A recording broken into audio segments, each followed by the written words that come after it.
అన్నమయ్య జిల్లాలో టీచర్ కిరాతక ప్రవర్తన బయటపడింది. ఫీజు చెల్లించలేదని బాలుడిపై కర్కశంగా వ్యవహరించాడు ఉపాధ్యాయుడు. ఫీజు చెల్లించాలంటూ బాలుడి కంటిపై బండరాయితో కొట్టాడు ఆ ఉపాధ్యాయుడు. బాలుడి కంటికి తీవ్ర గాయమైంది, రక్తస్రావం కూడా జరిగింది. దీంతో కంటి చూపు కోల్పోయాడు ఆ బాలుడు. అన్నమయ్య జిల్లా లక్కిరెడ్డిపల్లి మండలంలోని రిషివాటిక గురుకులంలో ఈ ఘటన చోటు చేసుకుంది. ఘటన జరిగి నెల రోజులు గడుస్తున్న యాజమాన్యం పట్టించుకోలేదు. తమ కొడుకుకు కంటి చూపు కోల్పోవడంతో బోరున విలపిస్తున్నారు తల్లిదండ్రులు. ఉపాధ్యాయుడిపై చర్యలు తీసుకోకుండా కేసు నీరుగారుస్తున్నారంటూ మండిపడుతున్న పరిస్థితి కనబడుతోంది. అన్నమయ్య జిల్లాలో ఈ ఘోర దుర్ఘటన చోటు చేసుకుంది. ఈ ఘటన జరిగి నెల రోజులు అవుతున్నా కూడా ఇప్పటివరకు ఎట్లాంటి స్పందన లేని పరిస్థితి. ఆ టీచర్ కిరాతక ప్రవర్తనకు ఓ అమాయక బాలుడు కంటి చూపు కోల్పోయిన పరిస్థితి. కేవలం ఫీజు చెల్లించలేదంటూ బాలుడిపై కర్కశంగా వ్యవహరించాడు ఆ ఉపాధ్యాయుడు. ఫీజు చెల్లించాలంటూ బాలుడి కంటిపై బండరాయితో కొట్టాడు ఉపాధ్యాయుడు. బాలుడి కంటికి తీవ్ర గాయమైంది, రక్తస్రావం కూడా అయింది. దీంతో కంటి చూపు కోల్పోయాడు ఆ బాలుడు. లక్కిరెడ్డిపల్లి మండలంలోని రిషివాటిక గురుకులంలో ఈ ఘటన చోటు చేసుకుంది. తమ కొడుకుకు కంటి చూపు కోల్పోవడంతో ఆ తల్లిదండ్రులు అయితే కన్నీరు మున్నీరవుతున్నారు. ఉపాధ్యాయుడిపై చర్యలు తీసుకోకుండా నీరుగారుస్తున్నారంటూ మండిపడుతున్న పరిస్థితి కనబడుతుంది. ఇదిగో మీరు చూస్తున్న ఆ దృశ్యాలే. ఆ బాలుడు కేవలం ఫీజు చెల్లించలేదని బండరాయితో కంటిపై కొట్టాడు. అసలు వాడు ఉపాధ్యాయుడా లేక వాడిని ఎంత కర్కశంగా వ్యవహరించాడంటే వాడిని ఏమనాలో అర్థం కాని పరిస్థితి. నిజంగా ఉపాధ్యాయులుగా విద్యాబుద్ధులు నేర్పి సమాజంలో ఉన్నత విద్యావంతులుగా తీర్చిదిద్దాల్సిన వ్యక్తులు కిరాతకంగా మారి ఇలా వీధి రౌడీలా ప్రవర్తిస్తున్నారు. అత్యంత అమానుష్యంగా. నిజంగా ఎంత దారుణం. అసలు బండరాయితో కంటిపై కొట్టడం అంటే మామూలు విషయం కాదు. బండరాయితో కంటిపై కొట్టడానికి అసలు వాడికి మనసు ఎలా ఒప్పిందో కూడా ఈ ఘటన చూస్తే తెలియని పరిస్థితి. ఇంత జరిగినా ఆ రిషివాటిక స్కూల్ యాజమాన్యం ఇంకా వాడిని వెనుకొస్తుంది. ఇంకా కూడా ఈ బాలుడికి సంబంధించి ఎట్లాంటి న్యాయం జరిగే దిశలో కూడా చర్యలు తీసుకోవట్లేదు. కేసు నీరుగార్చేందుకే ప్రయత్నిస్తున్నారంటూ తల్లిదండ్రులు ఆవేదన చెందుతున్నారు. ఒక్క విషయం ఆలోచించండి. ఎంతో భవిష్యత్తు నా పిల్లాడు ఇలా కేవలం ఫీజు చెల్లించలేదనే కోణంలో ఆ ఉపాధ్యాయుడు ఏకంగా కంటి చూపు పోగొట్టిన పరిస్థితి. ఇది మరీ దారుణం. ఇన్నాళ్ల పాటు పెంచి పోషించిన తల్లిదండ్రులకు ఎంతటి వేదన ఉంటుందో అర్థం చేసుకోవచ్చు. జీవితంలో మళ్ళీ కంటి చూపు లేకుండా చేసిన ఆ ఉపాధ్యాయుని కఠినంగా శిక్షించాలంటూ ఆ తల్లిదండ్రులు అయితే డిమాండ్ చేస్తున్నారు. ఒకసారి ఆ విద్యార్థి తండ్రి స్పందించాడు, చూద్దాం. నమస్కారం. ఈరోజు 8వ తారీఖు ఇక్కడ ప్రెస్ మీట్ పెట్టడం మెయిన్ కారణం ఏంటంటే, నా కొడుకు శేషాద్రి రెడ్డి ఋషివాటిక గురుకులంలో గత 3 సంవత్సరాల నుంచి విద్యను అభ్యసిస్తున్నాడు. అది బి కొత్తకోట గ్రామం గట్టు పంచాయతీలో ఉంటుంది స్కూలు. అది వచ్చేసి ఒక ట్రస్ట్ తరఫున మేము నడుపుతున్నామని చెప్పేసి మాకు వాళ్ళు మోసం చేసి దానికి ఇవి అనుమతులు ఉన్నాయా లేవా అనే విషయం కూడా మాకు చెప్పకుండా వాళ్ళు జాయిన్ చేసుకున్నారు. జాయిన్ చేసుకునేటప్పుడు ఇదంతా ట్రస్ట్ నుంచి నడుస్తుంది, దీనికి సంబంధించి ఫీజులు అలాంటివి ఏమీ మాకు అంత క్లారిటీగా కట్టాలి అనే విషయం ఏం చెప్పలేదు. కానీ మేము ఆ ఫీజులు అయితే ఒక సంవత్సరం 70,000, ఒక సంవత్సరం 70,000, ఈ సంవత్సరం వచ్చేసరికి వాళ్ళు కమర్షియల్ అయిపోయారు. ₹1,00,000 కంపల్సరీ కట్టాలి ప్రతి పేరెంట్ అని చెప్పేసి ఒక సర్క్యులర్ మాదిరి మాకు అనౌన్స్ చేశారు విషయం. ఓకే, మేము చెల్లిస్తాము అని చెప్పినా కొంచెం లేట్ అయిందన్న ఉద్దేశంతో మా పిల్లాడికి సెప్టెంబర్ 7వ తారీఖు ఆదివారం ఉదయం 10 గంటల సమయంలో వెంకటేష్ అనే వ్యక్తి రాయితో దాడి చేయగా నా కుమారుడి కుడికన్ను నుంచి ధారాళంగా రక్తం కారుతూ కొంత భాగం అక్కడ పడిపోయితే అప్పుడు భయపడి నాకు ఫోన్ చేసి ఇన్ఫామ్ చేశారు. ఇన్ఫామ్ చేసిన వెంటనే నేను హాస్పిటల్కు తీసుకొచ్చారు. హాస్పిటల్లో నేను ట్రీట్మెంట్ అంతా చేయించుకున్న తర్వాత డాక్టర్ గారు వచ్చి ఏందయ్యా ఇది, వాళ్ళు చెప్పిన విషయం ఏంటంటే ఆడుకుంటుంటూ పడ్డాడు, చిన్నపిల్లలు కొట్టింటే తగిలింది అనే కారణాలు చెప్పారు. మేము డాక్టర్ గారు వచ్చేసి ఏందయ్యా చిన్నపిల్లలు కొడితే ఆప్టిక్ నర్వ్ దెబ్బతినే అంత ఇది కాదు కదా, కన్ను అయితే ఈ విధంగా పగిలిపోయింది, లోపల ఆప్టిక్ నర్వ్ మెదడుకి కంటికి మధ్యలో ఉండే నర్వుగానే కట్ అయిపోయింది ఆ గాయం దెబ్బకి, ఆ రాయి దెబ్బకి.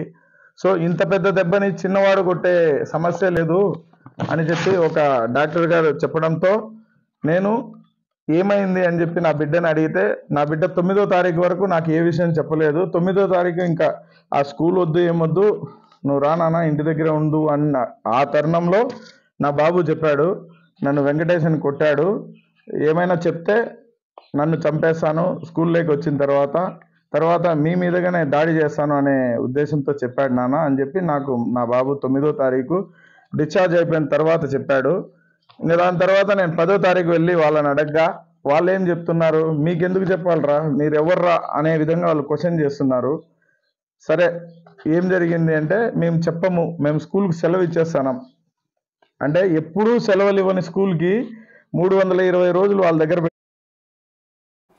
చూసారుగా, ఎంతో ఉజ్వల భవిష్యత్తున్న ఒక బాలుడు కేవలం ఫీజు చెల్లించలేదనే ఒకే ఒక కారణంతో ఆ ఉపాధ్యాయుడు కర్కశంగా వ్యవహరించి ఏకంగా ఆ బాలుడి కంటి చూపే పోగొట్టిన పరిస్థితి. అసలు ఎవడిచ్చాడు వీళ్ళకి హక్కు అర్థం కాని పరిస్థితి. విద్యాబుద్ధులు నేర్పాల్సిన ఈ వ్యక్తులు వీధి రౌడీలా ప్రవర్తించి ఏకంగా ఓ విద్యార్థి కంటి చూపు పోగొట్టిన పరిస్థితి.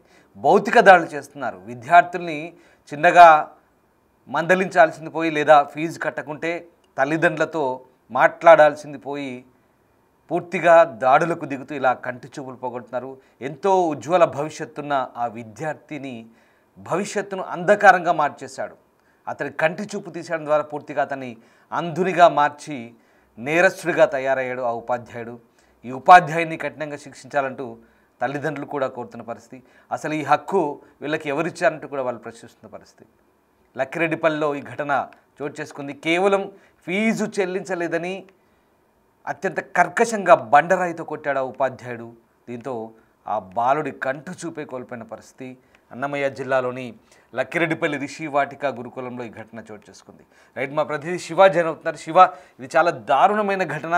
కేవలం ఫీజు కట్టలేదనే అక్కస్తో ఒక విద్యార్థిని రాయితో కంటిపై కొట్టడం నిజంగా వాడు ఉపాధ్యాయుడా లేదా ఎంతటి కర్కశకుడు అర్థమవుతుంది. అసలు ఏం జరిగింది? నెల గడుస్తున్నా ఇప్పటివరకు ఎందుకు అతనిపై చర్యలు తీసుకోలేదు? దీనిపై పోలీసులు కేసు ఏమైనా నమోదు చేశారా? చదువుతున్నట్టు ఒక విద్యార్థి సంబంధించి కూడా ఒక ఉపాధ్యాయుడు దారుణంగా విద్యార్థి దాడి చేయడం, ఆ విద్యార్థి పూర్తి స్థాయి ఒక కన్ను కోల్పోవడం మాత్రం ఒక విషాద ఘటన చెప్పవచ్చు. ఎందుకంటే విద్యార్థులు ఫీజు చెల్లించకపోతే మాత్రం తగిన సమాచారం ఇవ్వాలి, ఫీజు సేకరించుకోవచ్చు. అయితే మాత్రం అక్కడ ఏదైతే ఉందో అన్నమయ్య జిల్లా బి కొత్తకోట మండలం అక్కడ ఏదో ఒక రిషివాటిక గురుకులం రిషివాటిక గురుకులం పేరుతో ఒక పాఠశాల ఆశ్రమ పాఠ నిర్వహిస్తారు. అయితే మాత్రం ఆ పాఠశాలలో 3 ఏళ్ల క్రితం ఎవరైతే ఉన్నారో తల్లి అమర్నాథ్ రెడ్డి దంపతులు మాత్రం తమ కుమారుని చేర్పించారు. అయితే మాత్రం మొదటి నుంచి కూడా ఫీజు చెల్లించి వస్తున్నారు. అయితే మాత్రం ఈ ఏడాదికి మాత్రం ఫీజు చెల్లించాలని కూడా కోరడం ప్రభుత్వంలో ఇటీవల కూడా విద్యార్థి తల్లిదండ్రులు కొంత ఫీజు చెల్లించారు. అయితే మాత్రం ఫీజు ఒక్కసారిగా 20,000 నుంచి 10 లక్షల పెంచారు. సో వెంటనే ఫీజు చెల్లించాలని కోరిన నేపథ్యంలో మాత్రం అయితే విద్యార్థి తల్లిదండ్రులకు సమాచారం అందించేప్పటికీ కూడా విద్యార్థిపై ఒకసారిగా పాఠశాల ఏదైతే ఉందో గత నెల దాదాపు నెల క్రితం ఈ ఘటన చెప్పవచ్చు. ఎందుకంటే నెల రోజుల క్రితం విద్యార్థిపై ఒకసారి ఫీజు అడిగారు. అయితే విద్యార్థికి సంబంధమైన అంశంలో మాత్రం ఖచ్చితంగా తల్లిదండ్రులు కోరాలి.